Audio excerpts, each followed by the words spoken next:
રામ રામ રામ બધાય રાજી રહેજો અને બધાયને વિનંતી છે જેટલા તમે રામના નામ લો છો એટલા તમારા પુણ્ય થાય છે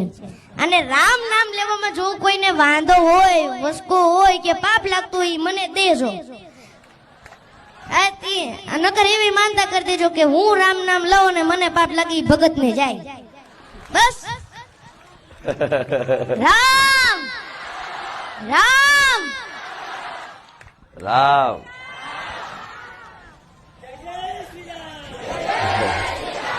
ખૂબ હરખ ખૂબ આનંદ થયો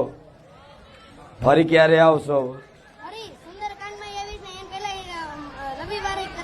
આવીશ સુંદરકાંડમાં આવશો અને એના વચ્ચે રવિવારે આવશો નહીં આવો તો લેવા આવીશ પાકું ને શું હું 11 મા બાપ વગરની દીકરીઓના સમૂહ લગ્ન કરાવું છું 15-3 તારીખે તો તમારે આવવાનું છે અને દયા કરી દેજો બધું સારી રીતે થઈ જાય અને અહીંયા જેટલા પણ જનતા આયા છે ને પણ વિનંતી છે કે પધારજો સરસ સરસ આટલી નાની ઉંમરે આટલા વિચાર ધન્ય છે પેલા તમારા માતા પિતા ને એના મમ્મી પપ્પા ક્યાં છે નહીં આયા આ ઉપર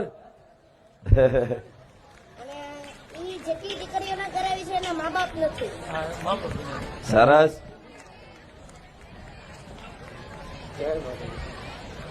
એમના પપ્પા છો સરસ ભગવાનની કૃપા થાય ત્યારે આવા દીકરો નો જન્મ થાય છે